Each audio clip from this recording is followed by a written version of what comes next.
Hello, Soul Tribe. Thank you for coming back to David Berry 75's channel. I'm your guest reader, Toni, and as always, if you'd like to guest read, contact David either by email or contact him in Discord. And we're on chapter 13. We're just plowing through these. All right, chapter 13, The Ordeals. One of the most frequent criticism of the famous Hermetic novel, Zenani, concerns the terrifying nature of its theme, which vividly describes the ordeals endured by Clarence Glyden, one of the main characters. It is thought that the author, Sir Edward Bulwer-Lytton, that's a name, exaggerated or over-traumatized the difficulties which the neophyte encounters on the path. The fearful specter of the threshold is no more for the reader than the fictional symbol of abstract or subjective internal difficulties. For others, the specter is a malevolent being which actually appears before the student, submitting him to all kinds of torture. The truth is that there are very few who understand the terrible specter in which one of the problems the disciples encounters on the path, and that the other did not refer to situations so spectacular as those presented in Zenani. Neither adepts nor masters are presented by Zenani and Menjor, who are instead chosen by Lytton as prototypes to illustrate the different path the initiate must take upon attaining mastership. The ordeals are mostly those of daily life rather than fantastic apparitions of magical rites. For this reason, they are even more transcendental and difficult than if they were unusual or spectacular situations. The ordeals exist and are terribly hard, and this is not something that candidates for initiation must not forget. Naturally, we are speaking of true initiates and not of those who expect to reach high degrees within the peaceful tranquility of an existence far from threatening, dangerous, or inconvenient realities. The sooner the neophyte understands that it is necessary to overcome tremendous obstacles and destroy powerful internal barriers, the easier it will be for him to recognize the importance of the initiatic process. As we have already stated, the sapien is programmed and depends on the central computer of the species and on a collective animal soul. It is not difficult to understand that if an individual tries to free himself from the bondage, he will face strong opposition manifested through nature itself, which will react with great energy to bar the path of the candidate advancing towards wisdom. Thus, from the moment the individual starts on a true path free from fraud or self-deception, and when he carries out true hermetic work on himself, all kinds of temptations, doubts, difficulties, and problems will appear in his life in order to dissuade him from persevering. That is not strange, as he is attempting to overcome his internal nature, which, like all savage forces in nature, responds with the extraordinary vigor to all intent to control or dominate. To tame a savage beast is strenuous work. There is a savage beast in everyone, and no one knows how far the savagery may escalate at a given moment. In spite of culture and education, the traditional Egypt Sphinx, which has the head, neck, and bosom of a woman and body And the paws of a lion is a symbol of the animal nature of human beings. It is she who blocks the way of the intrepid seeker of hermetic light. Nevertheless, the Sphinx has wings to symbolize the fact that it is necessary to rise oneself through one's animal nature and not through the strength of the spirit, as many people believe.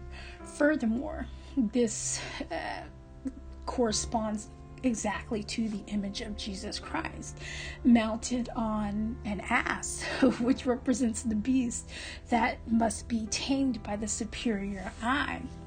In truth, if we feel an impulse inside us to soar towards higher planes, it is not due to the spirit, but rather the beast. The beast is not bad in itself, but is only perverse in the measure in which it has taken into itself the characteristic from the common pool of human bestiality, collective unconscious, and forms part of the central computer of the species. To understand this, we should show the spirit and the beast depicted by two triangles, one descending and the other ascending.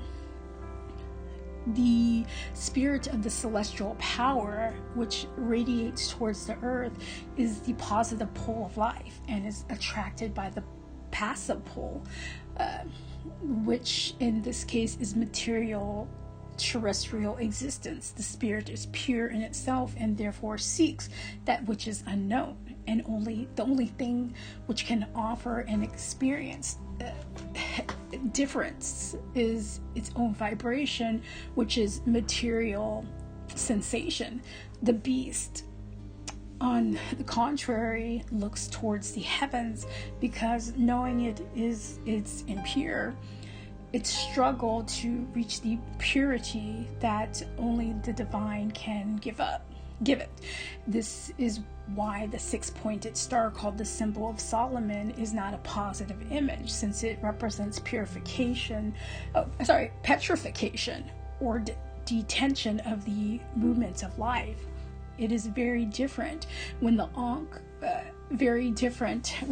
or symbol of life appears in the center, for it represents vital equilibrium or creation, thus being formed into a highly positive figure. The fallen angel represents spirit or virginal divine spark, who descends to fulfill the perfect themselves through experience in matter. We recommend to the reader the interesting book, The Revolt of the Angels by Anatole France, in which the author humorously and poetically exposes the mystery of the double triangle. The existence of these two forces are ascending and the other descending allows us to understand in a deeper manner the superior role which the volitive eye must perform in managing spiritual energy, as well as the material force identified as the beast.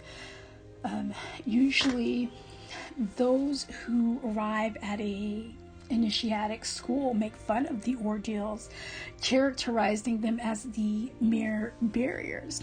Nevertheless, as time passes, they're rudely shown their different faults. In spite of this, failure in some ordeals does not mean defeat, but rather a lesson from the individual must learn, and until he does, he will remain blocked by the obstacle. The extreme difficulty of the ordeals lies in the tremendous subtlety. The ordeals are generally based on the individual's internal failures, which are beneath the threshold of his awareness and which remain unknown to him. This is similar to what occurs when a person's defects. Generally, he is completely incapable of observing them. The first step taken by an individual who enters a hermetic school are decisive. as he is prone to guide his false and capricious impressions arising primarily from a projection of his internal problems. Many times the individual looks upon the school as an entity which is trying to use or pressure him in order to obtain something from him. He craves salvation or a guide to success, but at the time he does not want himself to be saved easily, and he wishes to show that he is not easy to convince or handle. The individual does not realize that he himself is only interested in his own salvation, freedom from being used by nature, and it does not free himself. No one will come to his rescue until he understands his real situation in the world. He will lack the necessary motivation to fight for his own existence, and this is what he is striving for after all. The only possibility of success resides in being able to visualize his true position in life before nature and destiny, and in his ultimate use of the volitive I as an instrument for fulfillment. We have seen the most incredible things happen to sincere students. Sudden riches or love are often sufficient to make him stray from his path. Other times, his loved ones turn into his worst enemies. As far as an initiation is concerned, these loved ones are undoubtedly controlled by the central computer of the species. There is much more. This is very much like some apprentices of sorcery who try to dominate nature but end up as its slaves. The difficulties which the student must face just to reach the meeting place of the brotherhood on time sometimes takes on tragic comic overtones. The oddest thing occurs solely to prevent him from reaching the meeting. And the problem is that it is the individual who's sabotaging himself. The ass is a symbolic animal in Hermetic art. It represents the negative animal nature of the individual. Its basic keynote is stupidity, inertia, laziness, negligence, and irresponsibility. It is due to this that when an individual makes a harmful mistake, it is said figuratively that he should not think as an ass, or rather that the ass should not be allowed to think for him. Hermeticism also speaks of the path of the ass to describe those who, after so much effort and hardship, and after covering so much ground, always remain in the same place. In ancient times, asses were used to bring up water for irrigation from springs or wells, and the animals walked many miles per day. But because this wasn't a circle, he always remained in the same place. Hermetic teaching states that only after conquering the ass is it possible to conquer the Sphinx and soar on its wing to cosmic space. The Sphinx is the vehicle of the stellar man.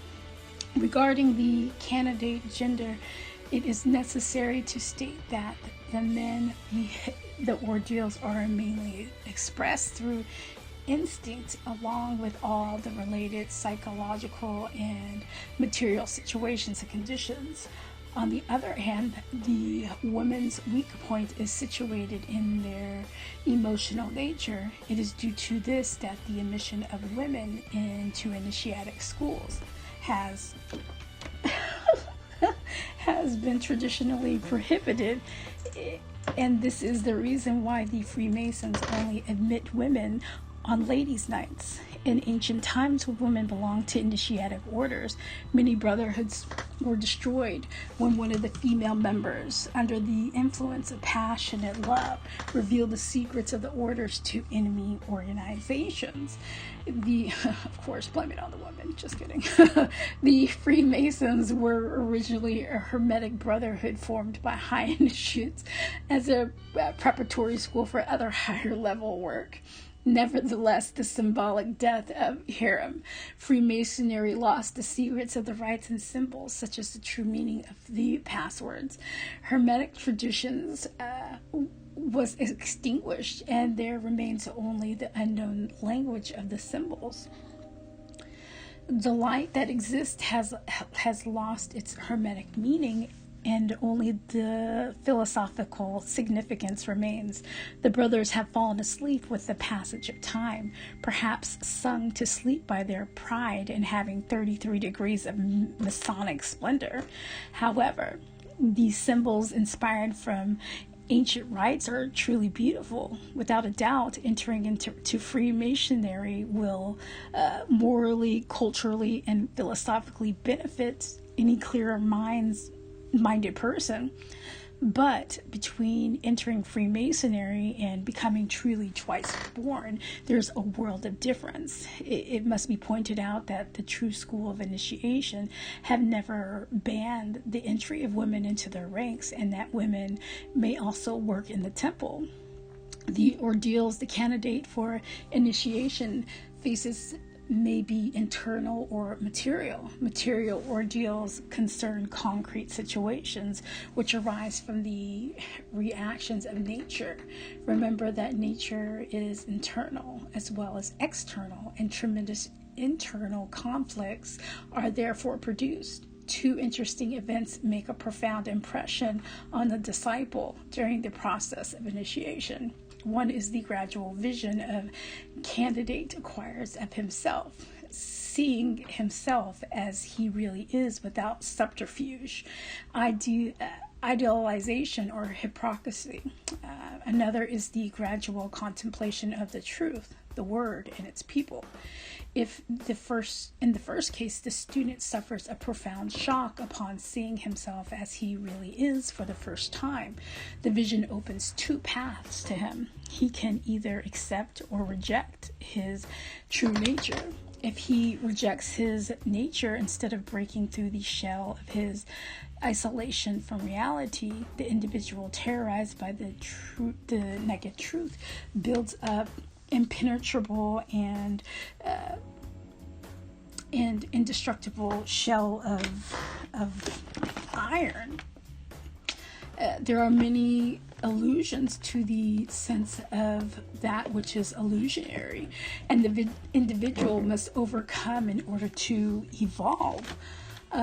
This is carefully stated in the well-known and beautiful book Light of the Path by Mabel Collins.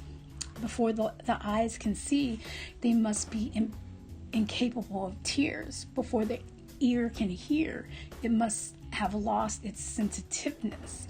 Before the voice can speak, is in the presence of masters, it must have lost the power to wound. Before the soul can stand in the presence of masters, it must be washed in the blood of the heart. Life's truths are so terrible in their nakedness. For a disciple to endure them is in a well-balanced manner. He must have adequately prepared himself. It must be realized that the nature is completely cold and could not care less about the kindness of a monk or the perversions of an assassin. Within her bosom, nature conceives equally wheat and hemlock, healing herbs and poisonous plants. Neither the greatest idealism nor the most despicable evil alter immutability of the law of nature. There are truths that are so dangerous, they are truly like a razor's edge, for if the student still retains the seed of the egotism or evil, the vision of these mysteries will traumatize him to such an extent that he will never return to normality. Herein lies a great similarity with the case of our neophyte in Zunani. Although reality is also more deadly and less spectacular than the theme of a novel, many have gone insane upon glimpsing a truth which was too unbearable for those who have not been able to overcome their baser passions.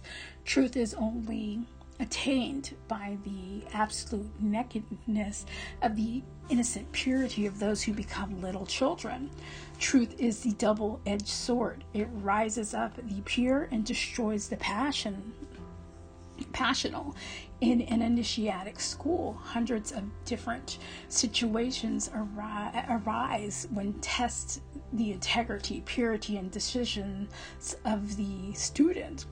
The tests range from loss of confidence in the school and the master to a feeling of being used or cheated in one manner or another.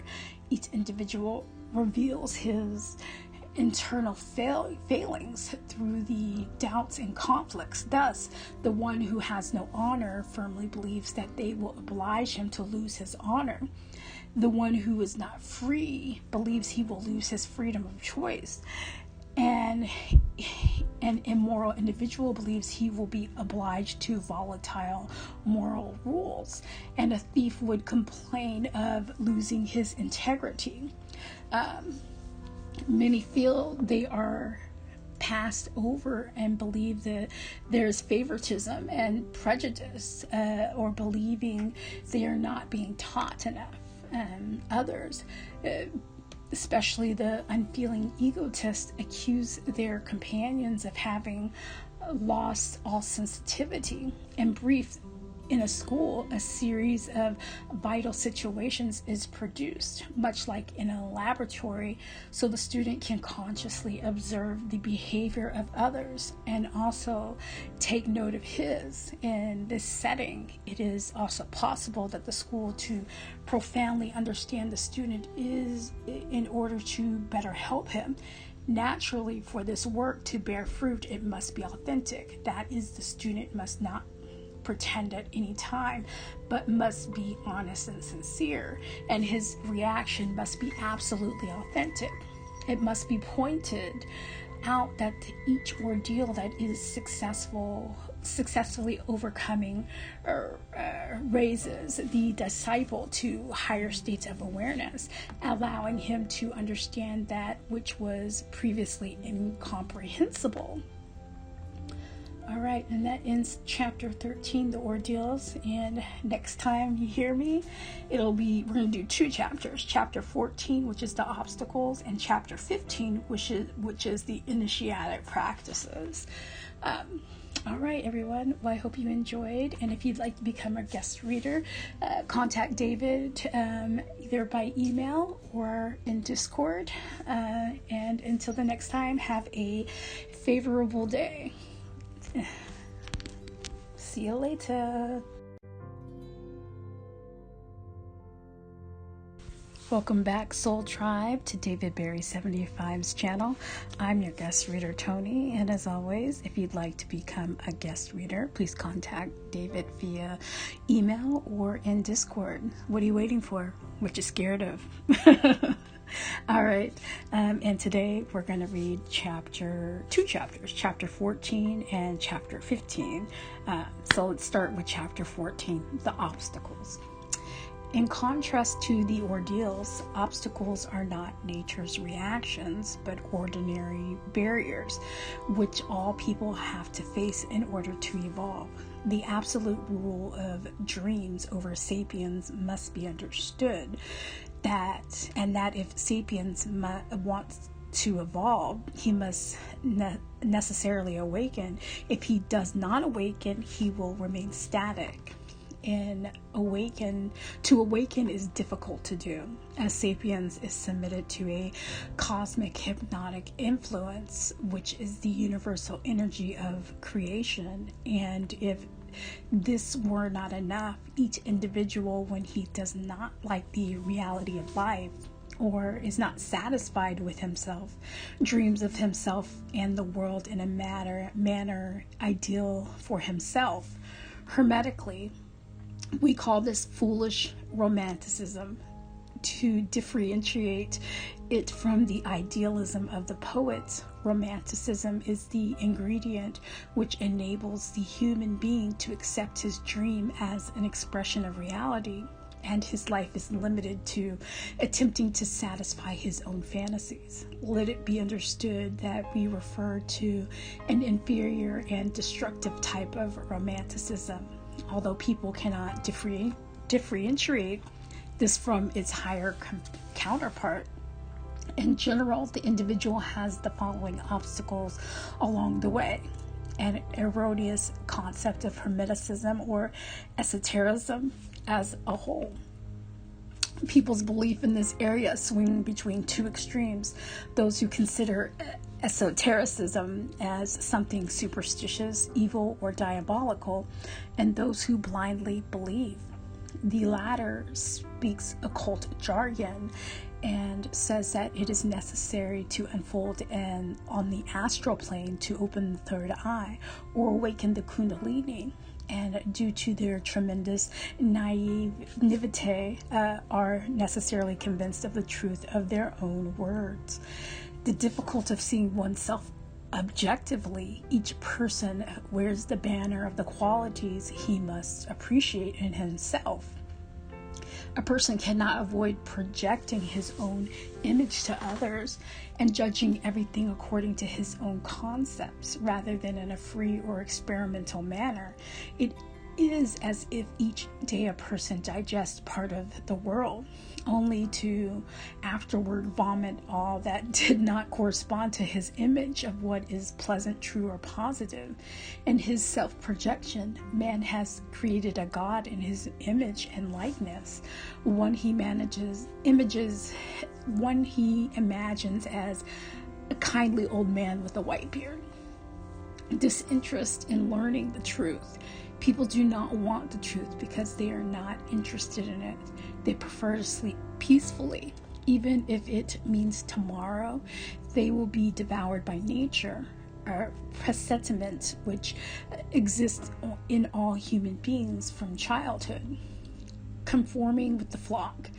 This conduct gives the individual the false sensation that all is well. Simple, because he is doing what everyone else does and accepts. For this reason, he does not dare to decide anything for himself, least of all to study or accomplish something not approved by official science. In this respect, it would be interesting to verify whether hypnotism was any less effective before being accepted by science, and whether its acceptance is truth made it more respectable or effective. Following along these lines, we see that in most cases, respectability and morals only reflect the degree of conformity with the flock. Excuse me. Being dependent on the passions. Passions express the individual's baser animal tendencies, which exist alongside superior animal tendencies. The baser tendencies are manifested in the appetite of the corporeal mass, which seeks its own satisfaction without considering the higher interest of the individual whatsoever. Insolence, inertia, laziness, apathy, bitterness, resentment, jealousy, envy, and lust, to name a few, manipulate man as a puppet, and he will be unable to free himself from this situation. Each state of passion takes control of the body, includes psychological components at a given moment. The individual completely forgets his previous resolutions. Projection of psychological problems onto the teaching. It often happens that people seek hermetic teaching not to evolve spiritually, but to compensate for their yearning for power or their inferiority complexes. People frequently project their unconscious traumas, fears, ambitions, and desires onto the teaching in order to extract from it the same food they derive from these problems. They in turn use the new knowledge that they receive in order to fortify their process of psychological rationalization. Fear of freedom. We know that sapiens fear freedom with the force of irrational anguish. deep down inside himself, he knows that the Hermetic path will inexorably lead him towards freedom of salvation. But does the individual really wish to be free? Generally, the greater percentage of the sapiens species prefers mediocre slavery to the most glorious and brilliant freedom. It is for this reason that people search in life for something to become enslaved to, as they cannot stand the sensation of liberty. There are those who chain themselves to a stone, even if they know that this rock will drag them into the abyss of the sea. What has been discussed here is a brief summary of the obstacles to advancement encountered along the path of spiritual supremacy. Chapter 15, Initiatic Practices. Development of the superbrain. Our brain alone is not equal to the task of discovering the truth and attaining spiritual evolution. It is necessary to form the mind. A superbrain will enable us to reach the condition of a stellar man. The following is a brief summary of the elements needed to form a superbrain. Number 1, the 4 intelligences, the soul of man: water, air, earth, and fire. Number 2, the volitive I. Number 3, the mind. Number 4, 3 basic objectives: A, the forming of the volitive I; B, the awakening; C, mental digestion. Number 5, 3 superior objectives: A, deprogramming; B, initiatory death; and C, rebirth. Number 6, 3 supreme objectives: evolution, to be converted into a stellar man is B, and C, to transcend Maya, cosmic illusion. It is not possible to insist enough on the fundamental requirement that the student must have a Hermetic master who has already traveled the path the disciple wishes to follow. Only those who have consciously reincarnated are able to do without a master, or, if possible, have many masters who will refresh the memory of the reincarnated. The one who has consciously reincarnated certainly knows this, but this happens infrequently. The indication given here are of elemental character, and their objective is to shed light on the path of the student toward the truth, to guide him in his goals. Only a genuine master is able to transmit to the disciple the spiritual flame, the magical firmament, which becomes his occult power as an initiate. This is not a poetic abstraction, but something material, a concrete process which takes place between the master and the disciple. Naturally, this power does not free the student from the ascetic discipline, or the contrary, it obliges him to undertake them with greater perseverance. Education of the 4 intelligences. To educate the 4 intelligences, the student must consider them to be the seat of his bad habit and vices, and he must proceed to clean them of all that is negative, giving them awareness and intelligence according to the model of desired behavior. Intelligence of the digestive system, earth element. The earth element encompasses all corporeal matter, but its seat is in the stomach. Its key word is absorption. To educate this intelligence, it is necessary to submit its functions to a certain extent to the control of will, the volitive I. The digestive system must be thought of as an intelligent being with which we can communicate, to which we can speak and control. For this is the following formula is used. You, intelligence of my digestive system, I order you to blindly obey me in all I say. I give you awareness and intelligence so you may perfectly fulfill your biological functions. For this moment, may will shall be your will, as I am your God, master and owner, whom you must respect and obey. When you are fed, it will be because it is my will. And when you fast, it will be because I want no food. This formula must be repeated several times, endeavoring to penetrate into the hidden force of the digestive system. Periodically, it is necessary to fast for an entire day, and upon initiating this, one must say, you, intelligence of my digestive system, will obtain from all food the X amount of hours. And as this is my will, and I order you to blindly obey this mandate.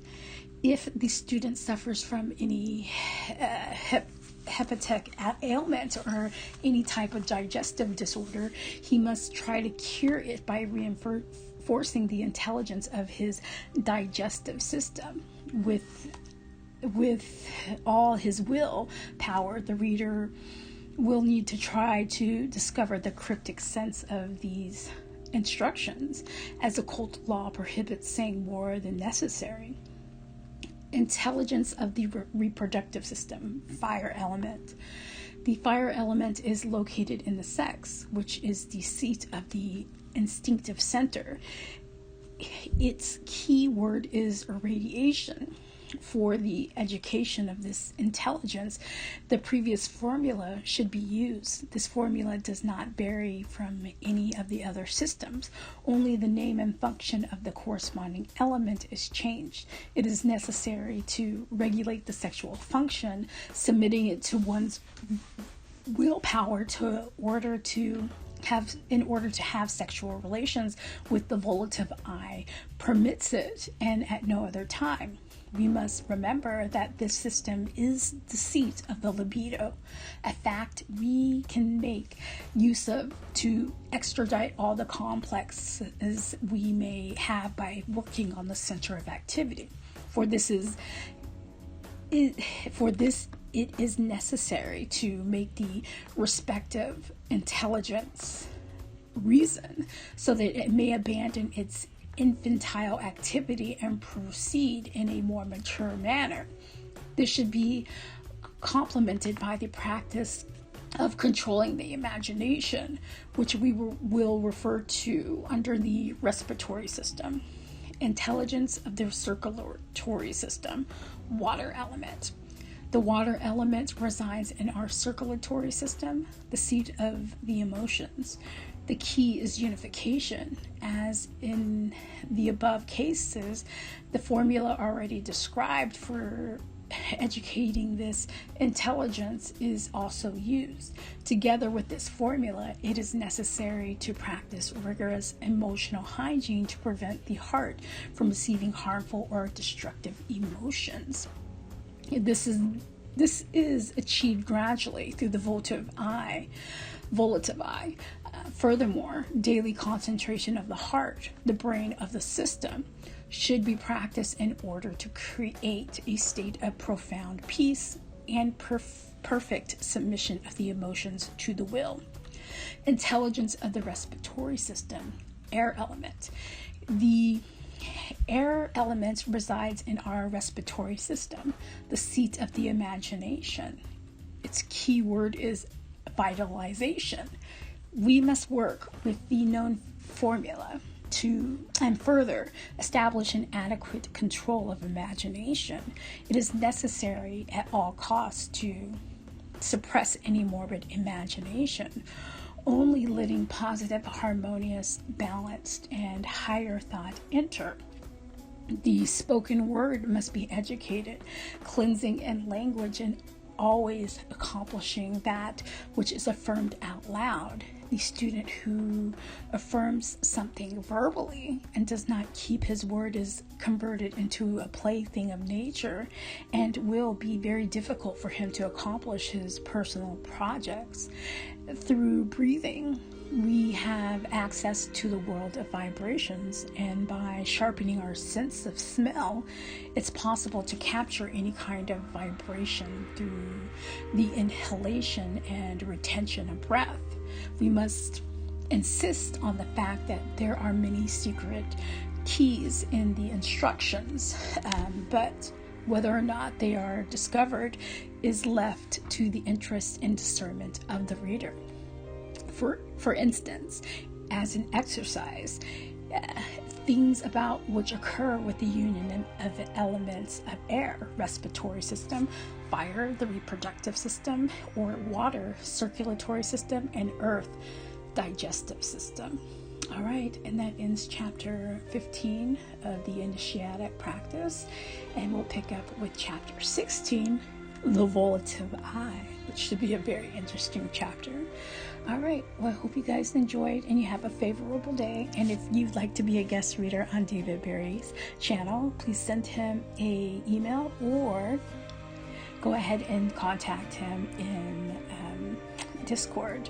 And I will either chat with you guys later, or I will see you in the next, I will be talking to you in the next chapter. So have a good one. Bye.